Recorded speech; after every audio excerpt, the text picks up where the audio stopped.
오늘 말씀에서는 레위의 3대 가문의 직무에 대해서 말씀합니다. 하나님의 회막에서 봉사할 레위 자손들에게 하나님께서 구체적으로 역할을 분배해 주셨는데요. 그들이 해야 될 일들을 이제 자세하게 알려주고 계십니다. 먼저 첫 번째로 하나님이 회막에서 봉사할 수 있는 사람들의 나이를 제한하셨어요. 어떻게 제한하셨느냐? 30세에서부터 50세까지의 남자들만 회막에서 사역할 수 있었습니다. 3절 말씀을 보면 곧 30세 이상으로 50세까지 회막의 일을 하기 위하여 그 역사에 참가할 만한 모든 자를 계수하라. 우리가 이전에 말씀 묵상했을 때는 몇 살부터 계수하라 그랬습니까? 몇 살이었죠? 생각나시나요? 네. 네? 한 살, 그렇죠. 아주 어린애부터 그 계수는 다 한 거예요. 근데 오늘 여기에 다시 계수하라고 했는데 일할 사람 계수하라고 할 때는 몇 살부터죠? 30세부터. 예, 30세부터예요. 그러니까 성막에서 봉사할 수 있는 사람은 아무나 할 수 있습니까? 아니면은 자격이 돼야 됩니까? 자격이 돼야 되는 거예요. 성막에서 봉사할 수 있는 사람은요, 아무나 할 수 있는 것이 아니라 영적으로 또 육체적으로 성숙함을 갖춘 사람이어야 한다라는 거죠. 사실 여러분, 사람의 성숙도는 나이로 판단할 수 있는 것은 아닙니다. 하지만 일반적으로 30세는 성숙의 단계에 이르는 나이라고 생각을 합니다. 교회에서 봉사하는 것도 마찬가지입니다. 아무에게나 교회 사역을 맡기지 않습니다. 우리가 속해 있는 우리 KAPC 교단에서도요, 장로의 요건, 장로의 자격 요건을 보면은 제가 어제 들어가서 헌법을 다시 봤는데요. 30세 이상 무흠 입교인이어야 한다라고 정해 놓았습니다. 인격이 성숙하지 못한 사람이 공동체 안에서 사역을 하다 보면은 이리저리 부딪히고 또 쉽게 시험에 들고 시험을 주는 경우가 발생하기 때문입니다. 어떤 분이 이런 비유를 하더라고요.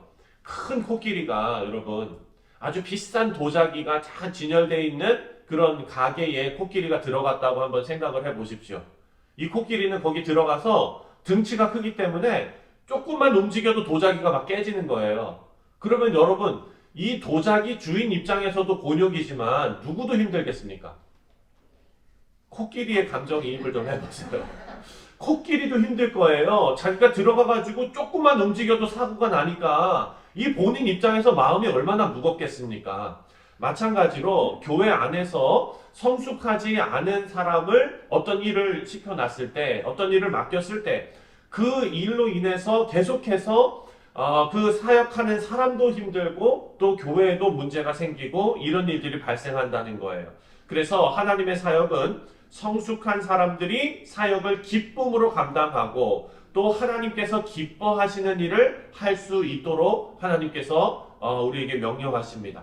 이 신학의 성숙은요, 여러분 가만히 있으면 생기는 것이 아니라 우리가 성경을 통해서 계속해서 묵상하면서 배우는 것이 뭐냐? 바로 하나님과의 동행으로 만들어지고 빚어지는 것이라는 것을 성경은 말하고 있습니다. 그래서 우리 모두는 하나님의 아름다운 사역을 위해서 우리 자신을 돌아보고 성숙한 신앙인이 되도록 힘쓰시기를 주님의 이름으로 축원드립니다. 두 번째로 하나님께서 구체적으로 주시는 레위인들의 직무를 보면은요, 직책을 정확하게 구별하셨다라는 것을 우리가 볼 수 있습니다. 고핫 자손들은 지성소 안에 배치되어 있는 성물을 관리하는 역할을 맡았어요. 4절 말씀입니다. 4절 다 같이 한번 읽을까요? 4절 시작. 고핫 자손이 회막 안에 지성물에 대하여 할 일은 이러하니라. 자, 고핫 자손들이 지성소 안에 있는 성물들을 관리하는 역할을 맡았어요. 그런데 여러분 우리가 아까 읽었지만 지성소 안에 들어가서 그 직접적으로 일을 하는 것은 아론과 그리고 아론의 아들들에게만 제한했습니다. 그러니까 고핫 자손들이 그 안에 관련된 일들은 하지만 지성소 안에 들어갈 수 있는 것은 누굽니까? 아론하고 아론의 아들들만이라는 거예요. 회막 안의 지성물들은 여러분 잘 아시는 것처럼 정말 성별된 그런 물건들입니다. 그래서 아무나 만질 수가 없었습니다. 그래서 하나님께서는 아론의 아들 엘르아사를 감독자로 세우셨어요. 그것을 감독하고 주관할 수 있는 사람을 세우신 것이죠. 그리고 고아 자손들은 지성소를 위해서 함께 사역하지만 자손들 안에서 그들의 역할이 달랐다는 것을 우리가 생각해야 합니다. 여러분, 우리 교회에서 사역할 때도 마찬가지입니다. 건강한 교회는요, 사역을 나눠줄 수 있는 그런 교회입니다. 이제 우리가 2023년도를 시작했고, 그리고 다음 주에 재직 세미나를 합니다. 그리고 다음 주에 우리 교회 조직표를 이제 제가 또 나눠드리고 발표를 할 거예요. 선교회도 이제 또 조직되는 것 또 새로 이렇게 되고, 또 사랑하는 성도님들, 이렇게 우리 교회가 2023년도를 정비해서 새롭게 이제 사역을 할 텐데, 우리 교회는요, 몇몇 성도만 사역하는 교회가 아니라 모든 성도님들이 같이 사역하는 교회가 되시기를 주님의 이름으로 축원드립니다. 건강하지 않은 교회는 일하는 몇몇 성도만 보입니다. 하지만 교회 일이 한두 사람에게 편중되지 않도록 서로 나누고, 그리고 각자 맡겨진 역할을 감당할 때 아름다운 교회가 될 줄 믿습니다. 또 생각해 볼 아주 중요한 부분은 뭐냐면요, 레위인들에게 직무를 주실 때 고핫 자손이나 또 아론의 자손, 자기 마음대로 성소의 일을 하지 못하도록 허락하지 않으셨다는 거예요. 자기 마음대로 할 수 없도록 하셨다는 겁니다. 성소의 일을 하는 자들에게 하나님께서 아주 구체적으로 지침을 주셨어요. 우리가 33절까지 되는 긴 그 본문을 쭉 읽을 때 여러분 어떻게 느꼈습니까? 이거를 만약에 나한테 맡기셨다 그러면 숨 막힐 것 같아요. 뭘 어떻게 하고 요렇게 하고 저렇게 하고, 내가 조금만 틀리면 잘못하는 거니까요. 그렇죠? 아주 세세하게 이렇게 주셨다는 거예요. 그런데 여러분, 이게 은혜입니다. 왜냐하면 섬김의 원칙을 알려주셨기 때문이에요. 교회에서도 사역하고 봉사하고 싶은 성도님들이 많이 계실 것입니다. 하지만 마음만 있고 질서가 없으면 사역을 맡길 수가 없지요. 하나님의 일을 자신의 일로 생각해서 자기 마음대로 할 수 없는 일이기 때문입니다. 여러분, 사역도 마찬가지고 예배도 마찬가지입니다. 우리가 편리한 방법으로 예배드리는 것이 아니라 하나님께서 원하시는 방법으로 예배드려야 되는 것입니다. 교회 사역자들은, 그리고 봉사자들은 하나님의 일을 하나님의 방법대로 할 수 있도록 자신이 하는 그 사역에 대한 하나님의 생각이나 하나님의 계획이 무엇인지 먼저 잘 알고 있어야 되는 겁니다. 그렇다면 하나님께서 내가 지금 내가 교회에서 맡은 이 사역, 내가 봉사하고 있는 이 부분을 하나님께서 어떤 마음을 갖고 계시는가 우리가 어떻게 알 수 있을까요? 당연한 거 자꾸 물어봐서 죄송합니다. 하나님 말씀밖에는 없잖아요. 그렇죠? 하나님의 말씀을 보면 우리가 어떻게 하나님을 섬겨야 되고 어떻게 하나님을 정말 그 하나님의 사역을 감당해야 되는지 말씀이 우리에게 증거하고 있습니다. 하지만 여러분, 이 말씀은 원리를 알려주는 거지 우리에게 지금 이 성경에 없는 사역들이 얼마나 많습니까? 그렇죠? 예.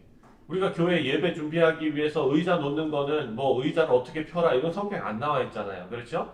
하지만 우리의 마음이 어떻게 해야 된다는 것은 성경에 잘 나와 있습니다. 그래서 하나님의 뜻에 맞는 사역을 우리가 할 수 있는 것입니다. 21절부터 28절까지를 보면 이제 게르손 자손이 할 일에 대해서 구체적으로 설명하십니다. 여러분, 그 위에 보면은 어떤 자손이 먼저 나왔죠? 고핫 자손이 먼저 나왔죠. 고핫 자손은 몇째 아들입니까? 둘째잖아요. 그렇죠? 그런데 여기 봅니까? 게르손 자손이 이제 그 다음에 나와요. 네, 이것도 사역의 경중이 없다는 것을 우리에게 보여주는 겁니다. 게르손 자손은 성막 외형의 기구들을 운반하는 책임을 맡고 있었습니다. 아론의 아들 이다말을 총 책임자로 세웠고, 그리고 레위인들은 하나님의 사역을 할 때 아론과 그 아들들의 지시에 따라야 했던 거예요. 공동체에서는 여러분, 영적인 질서가 존중되어야 합니다. 하나님께서 세우신 지도자들은요, 하나님을 대신하는 사람들입니다. 약한 인간이고요, 실수 많은 인간입니다. 하지만 그들에게는 하나님께서 부여해 주신 권위가 있습니다. 성도들은요, 하나님의 권위를 인정하는 자들이잖아요. 그래서 하나님의 권위를 인정하는 그 신앙의 고백으로 교회의 지도자들의 권위를 인정해야 한다는 것입니다. 그리고 교회 지도자들은요, 두렵고 떨리는 마음으로 섬김의 자세를 가지고 성도들을 대해야 한다라는 거죠. 아름다운 공동체를 이루는 비결은 바로 이것입니다. 여러분, 반대로 교회 지도자들은 교만함으로 군림하고 성도들은 지도자의 권위를 짓밟는다면 교회는 병들 수밖에 없는 것입니다. 우리 사랑하는 성도님들, 성령 하나님의 도우심으로 우리 교회의 모든 성도님들은 모두 인격이 성숙해지셔서 성령 하나님과 동행함으로 이 교회가 아름다운 교회가 될 수 있기를 주님의 이름으로 축원드립니다. 그래서 우리 교회는 아름다운 교회를 만들어 나가야 합니다. 마지막으로 무라리 자손에게 하나님께서 직무를 주십니다. 이 무라리 자손은요, 성막의 골격에 해당하는 물품들을 관리하는 그런 역할을 주셨습니다. 29절부터 33절까지 아주 자세하게 이들이 할 일을 나열해 주고 있습니다. 하나님께서는 이들이 운반해야 할 물품의 이름들까지 다 알려주시면서 아주 구체적으로 사역을 정해주라고 명령하십니다. 교회에서 여러분 효과적으로 사역을 진행하기 위해서는 지도자들이 자세하고 구체적으로 사역을 가르쳐줘야 한다라는 것을 우리가 알 수 있습니다. 교회에서 여러분 신앙생활 오래 하셨지만 교회에서요 여러분 사역을 할 때 종종 벌어지는 일들이 있어요. 어떤 실수들이 벌어지냐면은 신앙생활을 세세하게 가르쳐줄 수 있는 기회가 별로 없다는 거예요. 우리 교회에 이제 새 교우가 들어와가지고 같이 신앙생활을 하게 되잖아요. 그러면은 이분들이 적응 기간이 걸리는데 그 적응 기간은 뭐냐면은요, 마음 졸이면서 내가 혹시 실수하는 거 아닌가 하는 그 기간이 있어요. 그리고 나서 그때 마음이 조금 놓이는 기간으로 넘어가는데 그 기간이 언제냐면요, 바로 성도님들이 하는 그런 여러 가지 그 신앙생활의 모습들을 이분들이 눈으로 보면서 눈치껏 배우는 것. 눈치껏 배우다가 이제 조금 알 것 같다라는 기간이 되면은 이제 마음 놓고 조금 다닐 수 있는 거죠. 사랑하는 성도님들, 교회 오래 다니시는 그런 성도님들을 보고 눈치껏 보고 배우는 것이 아니라 교회 안에서요, 따뜻함으로, 사랑으로 알려줄 수 있는 분위기가 됐으면 좋겠습니다. 예수님께서도요, 제자들을 훈련시키실 때 어떻게 훈련시키셨냐면, 눈높이 교육을 시키셨어요. 비유를 통해서 알려주시고, 또 비유가 어려우면은 비유를 해석해서 알려주시고, 그래서 그들의 입장에서 어떻게 이 신앙생활을, 복음을 받아들여야 할지를 아주 친절하고, 그리고 아주 따뜻하게 가르치셨습니다. 우리 교회에서도 성도가 성도를 아름답게 세워주고 격려하고 사랑으로 신앙생활을 가르칠 수 있는 그런 은혜가 넘치는 교회가 되기를 주님의 이름으로 축원합니다. 우리 사랑하는 성도님들, 이스라엘 전체 조직을 정비하신 하나님께서 이제 레위인들 중심으로 성막을 위한 정비도 모두 마치셨습니다. 이제 아주 구체적으로 세밀하게 그 일을 다 명령하셨거든요. 이제 이스라엘 백성들은 그 성막을 중심으로 이동만 하면 됩니다. 하나님의 임재의 상징인 이 성막이 그들과 함께 있기 때문에 그 성막과 함께 이동하면 거침이 없습니다. 이스라엘 백성들에게 성막이 있는 것처럼 우리 교회에는요, 그리고 우리 그리스도인들의 삶에는요, 예수 그리스도께서 중심에 계십니다. 우리 모두가 예수님 중심의 삶을 살 수 있게 되기를 바랍니다. 날마다 그 중심에 예수님을 모시고 살아가시는 우리 뉴욕 성실 장로교회의 모든 성도님들 다 되시기를 주님의 이름으로 축원드립니다. 기도하겠습니다.